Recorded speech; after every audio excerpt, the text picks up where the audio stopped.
Hey, welcome to church. Happy Easter.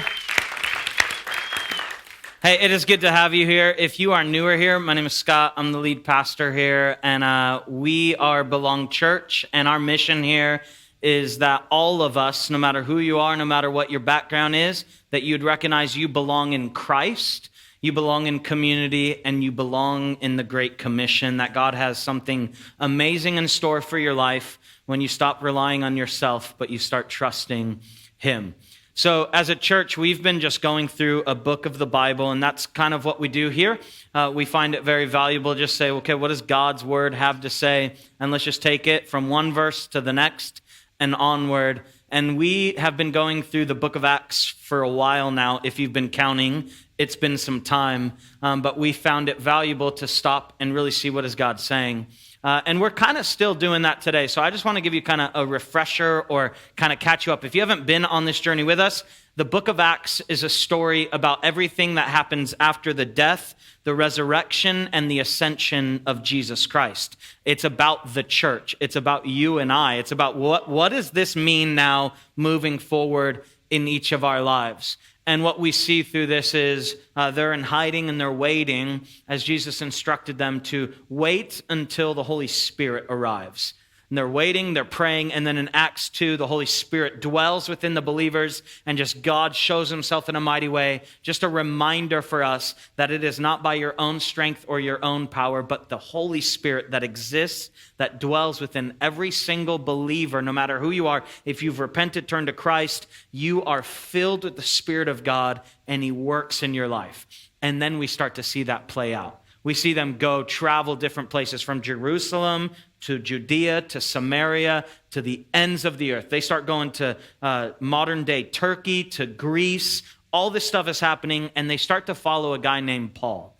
And Paul's in Greece at the time when he says that he feels like God is telling him to go to Jerusalem. And then on his journey, he's like warned multiple times, it's not going to end well. Why? Because in Jerusalem is where the religious leaders are. And anytime you bring religion in, it always causes a problem. So he's going to go to Jerusalem and they're like, it's going to be an issue. And last week we were watching as this happened, as the issue unfolded. And I just want to read a couple verses to you so you kind of see what's going on. In verse 21, it says, the whole city is rocked by these accusations about Paul, and a great riot followed. The riot happens, and Paul was grabbed. He's dragged out from the temple, and immediately the gates were closed behind him. And it says this, and the crowd followed behind, shouting, kill him, kill him. Okay, something sometimes we overlook as we're reading through the Word of God, that we miss the finer details that just starts to show, man, God's word is so powerful and so much more in depth than sometimes you and I capture, that even in this moment, I think there's a symbol that happens. It says that they drag him out of the temple, and it says that the gates behind him are closed. And it's the symbol, this picture of even the voice of God is shutting in this place of Jerusalem. That these people have forsaken the word of God and the promise of a Messiah for their own religiosity. And the voice of God is no longer going to come from Jerusalem. But the reason I bring that up is I think there's a fear for you and for me that too often our hearts can become hardened and we can become so not seeking truth, but seeking comfort of our own decisions, our own opinions, that if we're not careful, we can slowly miss and not hear the voice of God that is guiding and directing our hearts. Can I tell you that correction is actually a gift from God? That He corrects us. He corrects me because I am flawed and I make mistakes and I am selfish and I only seek out my own comforts, my own opinions, and I want to do what I want to do. And when God doesn't make sense to me, I choose my own will and my own way. And sometimes God wants to correct that for the betterment of me, for the betterment of you. And I think the most scary thing is that our hearts could become so hard that the voice of God would be shut and that we would no longer hear it, not because God stopped talking, but because we have gone so far from Him, choosing our own ambitions and our own wills that we're not listening to Him anymore. What happens at the very end, we heard it, it's reminiscent. 20 years before this moment was a moment where a crowd in the same streets at the same time would yell, crucify him about Christ. And now they're yelling the same thing about Paul. And I've told you this before, but out of the 12 disciples, pretty much all of them will die, not of old age, but will die because they were persecuted, and that other people, religious people and others, would condemn them and want them killed. And that's also just a promise to you that sometimes following Jesus doesn't mean that everything gets comfortable. And for some of you, if you're like me, you grew up in this civilization, this society where Christianity was kind of in there, where everyone would start to claim they're a Christian without really knowing, what does that mean to be a Christian? When Jesus says, pick up your cross and carry it, what does that mean? I think it means everything's really comfortable. No, that's not what that means. But you and I have fallen for this lie. So now when you think, okay, if I'm going to follow Jesus, then my life's supposed to get easier. And when it doesn't, then you start to question either that following Jesus didn't work, or maybe God just doesn't like you, and you fall for a lie that is not true. What we're promised is no matter what obstacles, no matter what things come your way, that God will still be with you, and that he will strengthen you and encourage you. Okay, so this all dragged out, right? Roman guards come, they grab him, they arrest him because they're trying to figure out what's going on.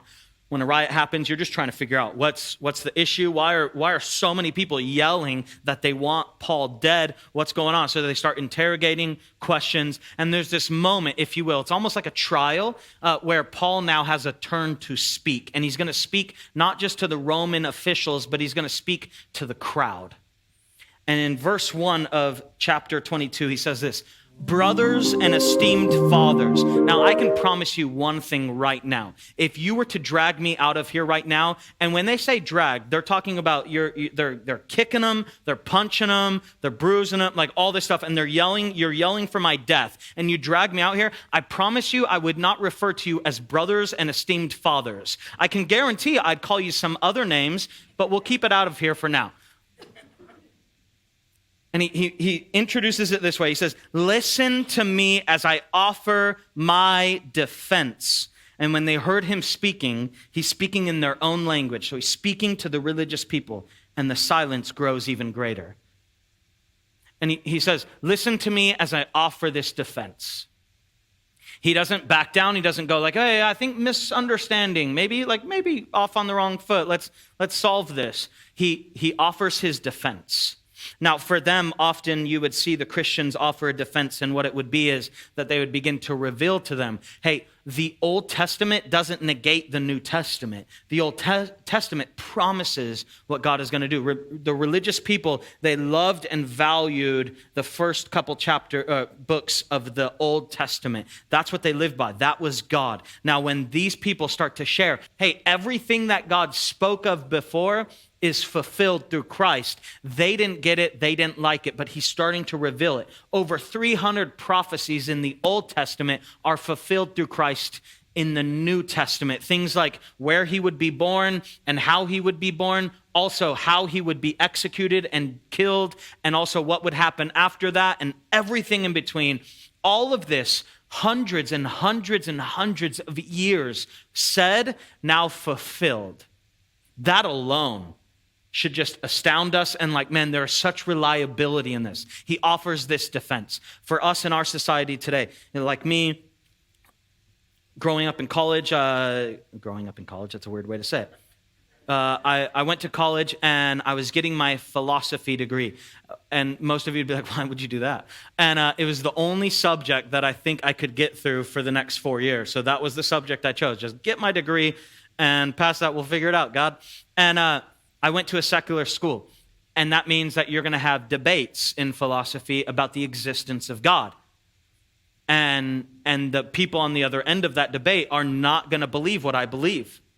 And that was a very tenuous time, a very difficult time, because I had to formulate, why do I believe what I believe? And there was a lot of time where I would question God and I would doubt things and I would have to wrestle through that. And for many of us, there's this idea of atheism, no God, right? That just things happen to be how they are, and we exist because after a long time, from like a toad pole to over the course of time, we grow into now us. Like, and some of you still look like toad poles. And that's evolution, right? Survival of the fittest, all this kind of stuff. Everything has come to be because something happened that just exploded and all this exists. And that doesn't always sound reliable, right?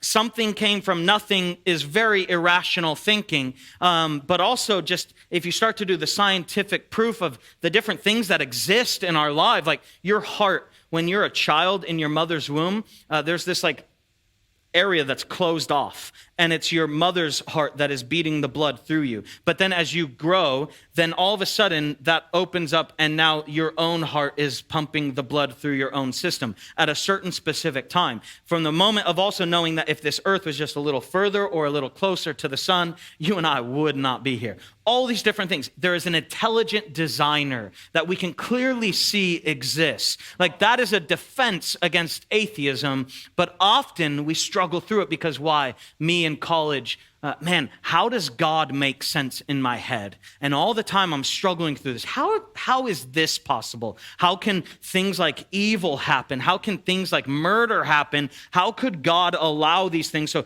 it can't make sense that there is a God. And even in that, for me, was a clear realization that I was continuously trying to fit God into my own understanding for me to then accept him. But if he could fit in my own understanding, he would not be God.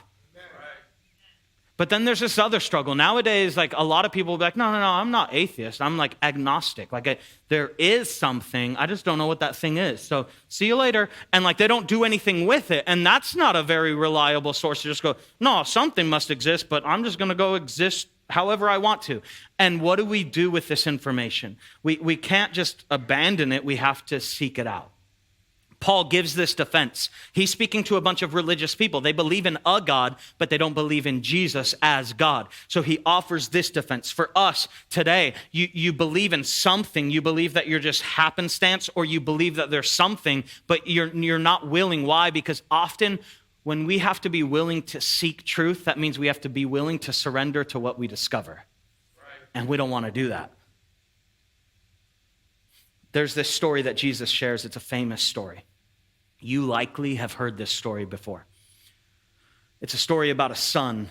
A son goes to his father, and he tells his father, I want my inheritance. Okay, you got to understand, back in that culture, that time, when Jesus was telling this story, he's telling this story to a crowd, and a lot of the people in the crowd are the religious people. They're questioning, Jesus, why would you eat with sinners? Why would you be with those kind of people? And Jesus then tells them this story. They're probably like out of left field, like what's going on? Why is he sharing this story? And Jesus says there's the son, and he goes to his father, and he wants his inheritance. Now, you got to understand what that means. He doesn't just go, hey, Dad, hey, Daddy, hey, Papa.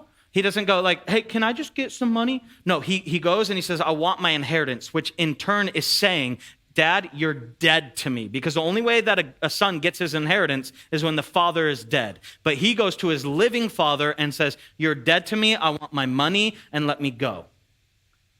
And to their shock, Jesus continues his story and he says, hey, so the father did that. And the father gave his son his inheritance. The son takes it and he leaves. He goes to a distant city and he goes and parties. He goes and spends it in wild ways. He gets the new Porsche. He goes to the finest dining. He will get the appetizer. It doesn't matter to him, right? He's just living it up. But over the course of time, a famine comes, recession comes. And he finds himself at a place where his finances are slowly dwindling away to nothing. And you would think that's rock bottom. Maybe now he's going to be like, what have I done? But he doesn't. He continues to try to live and exist in this way. He gets to a place where Jesus says that this son, in his own hardened heart, decides not to go back to the father even when he has nothing, and he will now try to get a job feeding pigs. Now, you got to understand, for Jewish culture, that is a no-no. You don't come around pigs. You don't do anything with them, and now he's feeding them.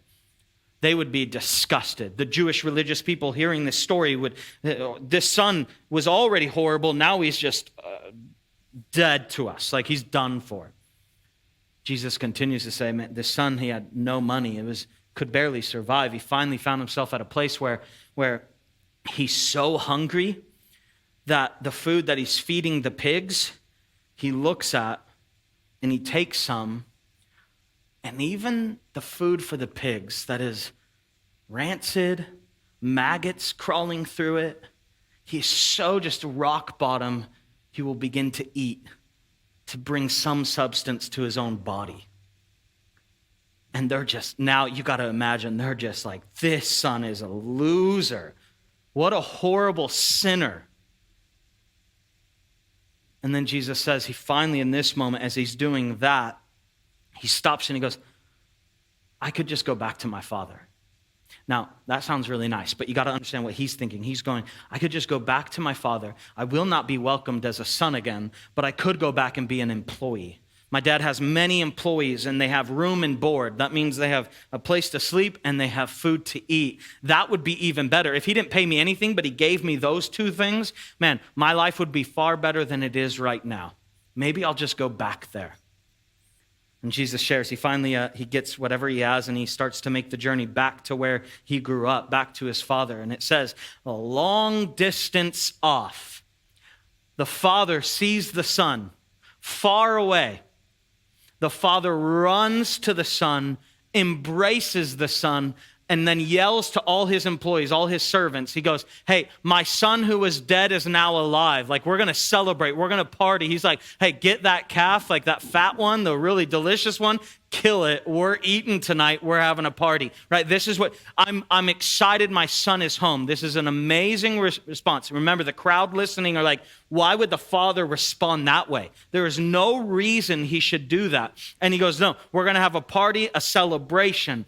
And then they start to have this party. This is a picture. If you don't understand, this is a picture of God and you. No matter how far away you were from God, even when you chose your own hardened heart decisions of going against God and who he is and how much he loves and provides for you, even then when you turn back to him, repent, turn to God, he welcomes you back in. But this isn't just a story about one son. Too many of us, we know the story is the prodigal son, this one son. But there's another son. There's an older one, an older brother. That older brother never left home. He never abandoned his father. He seems like the good one, right? The very end, when the party's going on, the older son, he shows up and he's like, what are we doing here? He sees, why is my brother here and why are we celebrating? He has sinned. He has gone too far against our father. And he questions. And the father says, he was dead and now he's alive. We're going to celebrate. And this older son, he walks away frustrated and angry. Jesus tells this story to a crowd. Some are hearing it and probably tearing up because they hear themselves in the story of the prodigal son. I've gone so far against God, but he will welcome me home. How could this be? But there's a crowd here that are also hearing it, that are the religious elites that are hearing it, and they are the older son. And the way the story ends, it doesn't end with this older son repenting and going, oh, this is great. It ends with him being angry and questioning his father. He's telling this story because the religious elites are missing it. See, you can act the right way, but if your heart is not with the Father, it's worthless. So you can go to church, like, good job, you came to church, really nice. But if you don't actually love Jesus and call him your Lord and Savior, and you're just doing an act, it's worthless. And this older son is just as depraved and a sinner as the younger son, even though they both look so different. The one difference is the younger son repented and went back to the father, and we don't know the story of the older son. Okay, Paul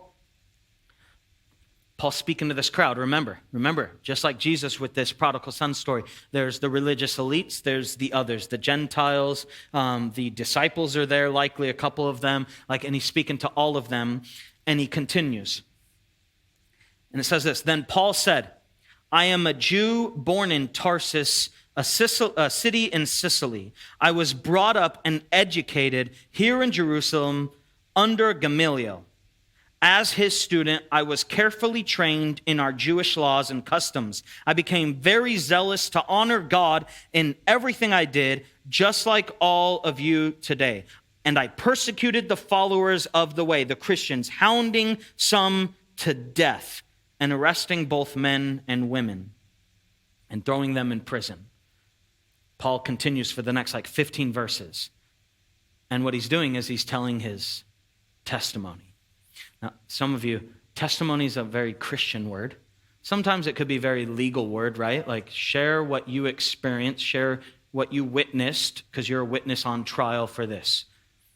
A testimony is to share just what happened in your life.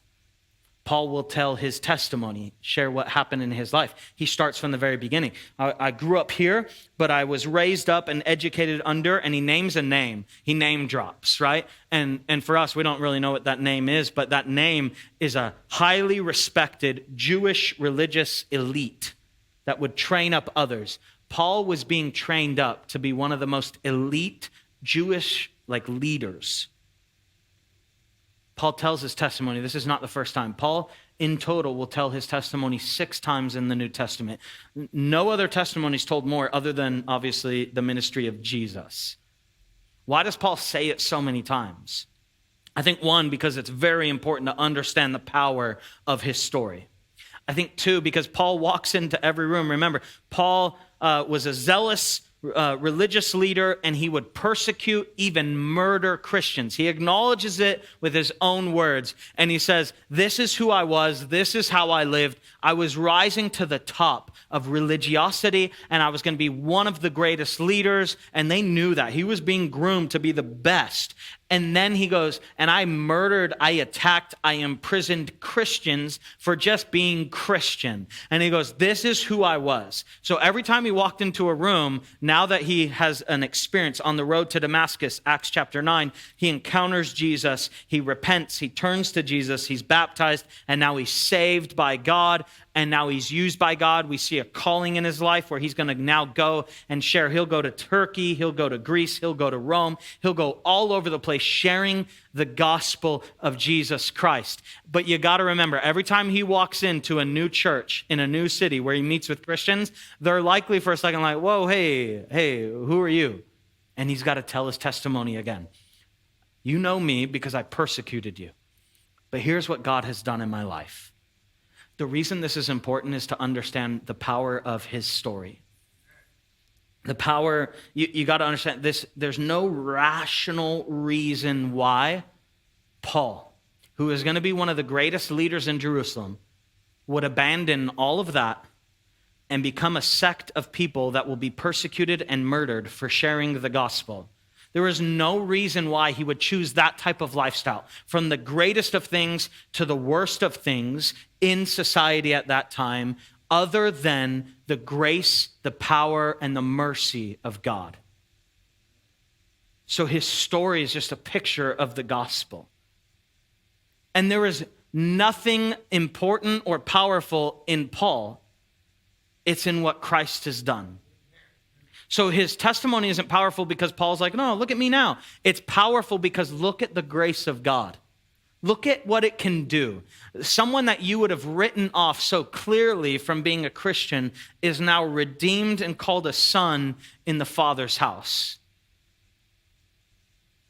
And it's a picture just for us, like the only way this is possible is because of the risen Savior. Now you have to understand this. The only way this is possible is because God, not because he died for us, but that he rose again, that he conquered sin and he conquered death once and for all. A picture, a clarity that Jesus is Lord. That is the Easter story. The Easter story is this, that Jesus would come and he would pay a debt that you and I cannot pay. You could not pay your own debt. You're a sinner. You are fallen short of the glory of God. You are not worthy. You are worthless in the righteousness and perfection of a perfect creator of all things, God himself.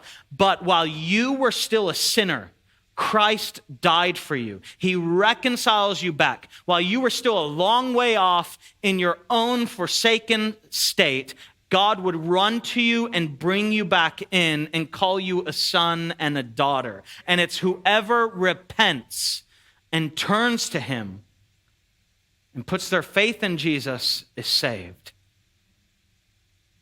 It's not a special act. You don't get up and you don't walk down an aisle. You don't have to do anything other than right now, even in your own state, sitting here, a recognition that Jesus is Lord. And that you turn from your old way, go, God, I am a sinner. I have fallen short. But I turn to you and I accept, I receive your amazing grace.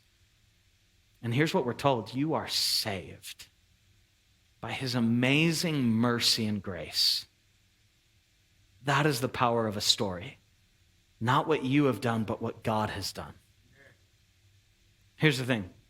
The best proof of God, the greatest proof of God ever is not in archaeological discoveries. Although there are so many that you could go and look at right now, that you could travel to and visit, that you could see. The best proof of God is not in some archaeological discovery that shows that there's this or there's that. That right now, even if you were to know, there's this story, a famous story about a man named Zacchaeus who climbs a sycamore tree.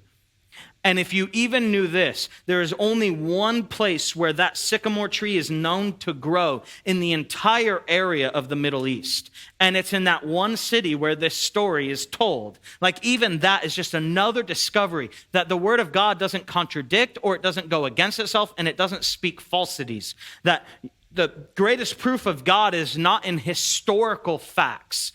Although there are so many that you could discover right now that you and I, we believe in certain things in history. Why? Because you read them in a book and a teacher told you them. But there are more manuscripts and proof, and there are more historical facts about the scriptures and about what God has done. There are secular letters that are written in the same time period as the occurrence of the Bible that write about occurrences that happen in the Bible, that talk about there was this earthquake, and that talk about that the sun was like covered for multiple hours during the same time frame as the death of Jesus. There are historical facts that prove it, but that is not the greatest proof.